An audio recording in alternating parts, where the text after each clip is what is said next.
Nagkakatroma na at takot ang ilang mga residente sa Northern Cebu dahil po yan sa malalakas na aftershocks na patuloy pa rin pong nararamdaman dyan po sa naturang lalawigan. At mas dumami pa po yung mga residenteng natutulog sa mga tabing kalsada, sa mga tent, mga anumang temporary shelter dahil po nga sa takot na bumalik pa sa kanilang mga bahay.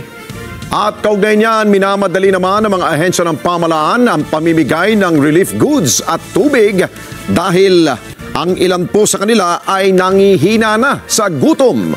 Kunin natin ang live report ni Mar Gabriel. Mar.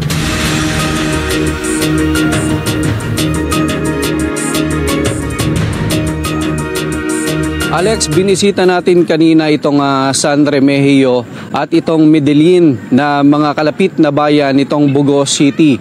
Pero bukod dun sa mga nawasak na mga gusali dahil sa lindol, pare-parehong eksena ng mga residente na humihingi ng tulong sa tabi ng kalsada ang iyong makikita. 3 araw matapos ang pagtama ng lindol, mas dumami pa ang mga residente na humihingi ng tulong sa tabing kalsada sa Bugos City. Pagkain at inuming tubig ang apila nila sa mga dumaraang motorista. Gumawa kami ng paraan pumunta dito sa highway para mabigyan din kami. Kailangan talaga namin dito, pinaka-importante talaga tubig, pagkain, yun talaga importante. Ganito rin ang eksena sa mga kalsada sa bayan ng Medellin. Ilang araw na raw silang walang trabaho, kaya wala nang pambili ng pagkain. Kami diri tanan taga dito jud mi kay gid mi makapag-ugrasya kun dili gid mi mo gawas diri. Ora gid tayo mong gipangayo nga tabangan unta mi ba. Pagpasok sa bayan ng Medellin, tumambad sa amin ang iniwang pinsala ng 6.9 magnitude na lindol. Kita ang malalalim na bitak sa ilang pangunahing kalsada. Bumigay naman ang ilang parte ng tulay na ito sa Luya Road, kaya isang lane lang ang pinadaraanan sa mga motorista. Maraming gusali at mga bahay din ang nawasak at pinatumba ng lindol.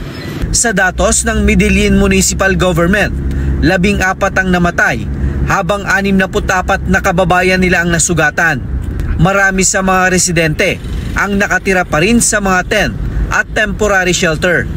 Ang pamilya ni Tony may trauma na raw dahil sa magkakasunod at malalakas na aftershock. Sobrang init pero okay lang, at least safety. Hindi ka kinakabahan na kasi pag sa bahay kasi nung naranasan namin nung nagstay kami ng sandali, maririnig namin yung bago pa dumating yung vibration, maririnig namin na yung lindol. Kaya medyo sa todo lang nagka-develop kami ng panic. Kaninang umaga, umabot sa 5.1 magnitude ang pagyanig na naranasan sa Bugos City bago mag-alas 6 ng umaga. Kaya ang mga residente na nakatira sa Tent City, natatakot na raw munang bumalik sa kanilang mga bahay. Maayo pa tong bagyo kay nakabantay ta, nagdagang muingon nga bantay kay kanang orasa kato, pertig yung kalita gyud. Mosod bahay pagkaugma na. Pero karon akong mga apo din namang gyud mosod kini mura mag na-trauma. Si Emeline, umuwi raw kaninang umaga para sana kumuha ng damit. Habang nasa loob ng bahay, bigla raw lumindol. Lumilindol na kanang kusog bitaw siya. Kaya mo to nahadlok mi, natatakot kami niya. Mo to mobalik. Diri lang sa midiri mag-stay. Pinuntahan din namin ang bayan ng San Remigio, nakatabing bayan lang ng Bugos City. May mga residente rin ang nag-aabang ng tulong sa kalsada. Bakas pa rin ang tindi ng pinsala sa mga pribado at mga pampublikong gusali. 22 residente ang namatay sa lugar sa pagtama ng lindol noong Martes.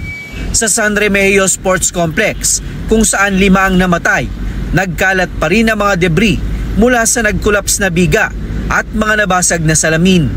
Kasamang namatay sa lugar ang isang bata, isang BFP personnel at 3 tauhan ng Philippine Coast Guard na naglalaro noon ng basketball bago ang trahedya. Sa pinakahuling datos ng Cebu Provincial Government, 73 na ang namatay. Ang NDRRMC naman, nakapagtala na ng 559 na mga nasugatan habang 88,000 pamilya o halos 350,000 individual ang naapektuhan ng lindol. Patuloy ang relief at rehabilitation effort ng mga LGU at ng national government sa lahat ng apektadong lugar. Katuwang nila sa pamamahagi ng tulong ang nasa 1,700 mga tauhan ng Police Regional Office 7. Full force din ang pagtulong natin sa pag-distribute ng mga relief goods. Kaya inutusan ko yung aking mga chief of police no mga hardly hit towns and municipalities. Meron tayong mahigit 10 na gagamitin ang lahat ng mobility assets ng Philippine National Police, yung mga mobile cars at yung ating mga back-to-back sa pag-distribute ng mga relief goods coming from DSWD. Bukod sa pamimigay ng food packs, mayat maya din ang pag-iikot ng mga fire truck na nagrarasyon ng tubig sa mga residente. Si Senator Bongo, inabutan naming namamahagi ng tulong sa mga residente na nadaanan niya sa Bugo City. May ipinadala rin daw siyang kain at tubig para sa mga lugar na apektado ng lindol sa Northern Cebu. Umiikot na po ang aking mga staff, yung malasakit team ko, umiikot na po kahapon para mamigay kaagad ng tulong. Nangatang ugtabang dayon dere. Mga Bisaya, ayaw mo kawadaan og paglaom, wag ko kay mawala ng pag-asa. Tinabangay lang ta niya mi dere para mo tabang sa abot sa among makaya.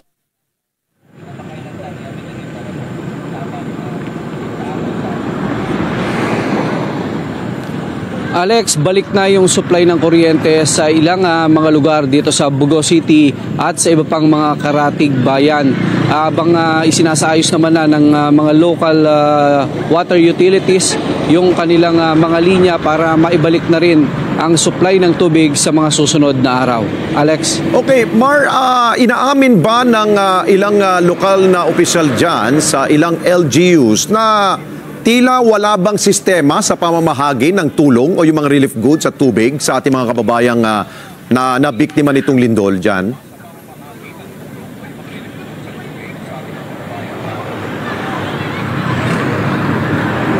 Alex, kahapon dun sa sinagawang briefing kasama si Pangulong Ferdinand Marcos Jr., pinahihingi na nitong si Governor Pamela Baricuatro dun sa kanila mga local officials, particular dito sa Bugo at iba pang bayan dito sa Northern Cebu na naapektuhan ng lindol, yung listahan ng mga apektadong residente na kailangan bigyan ng tulong para nga maisaayos yung pamamahagi nitong kanilang mga relief goods mula sa DSWD at iba pang mga tulong na hinihahatid naman ng mga private companies at yung mga pribadong individual at iba pang mga opisyal ng gobyerno na bumibisita dito sa lalawigan. Meron naman daw ipinatutupad na sistema yung ibang LGUs, inaatasan na rin nila yung mga barangay officials nila para ma-identify yung mga pamilya na kailangang tulungan. Pero marami sa mga residente, Alex, talaga rito dahil nga halos sa 4 na araw na walang pasok sila sa trabaho ay lumalabas na kusa silang pupunta sa mga kalsada para agad na makatanggap ng tulong dahil maya't maya, Alex, yung pagdaan ng mga relief goods dito sa mga pangunahing kalsada dito sa Northern Cebu. Kaya dito na sila nag-aabang ng tulong habang may mga private na mga sasakyan naman na naghahatid din ng mga inuming tubig at mga pagkain na inaabangan ng mga residente dito sa kalsada. Alex? Kapag ganun nang mangyayari at marami ang nag-aabang sa kalsada, ang posibleng mangyari niyan ay kapag walang sila'y natatanggap na pagkain at tubig, ay most likely magkakagulo yan, Mar, no? So, ang PNP ba, ano ang magiging solusyon nila dito?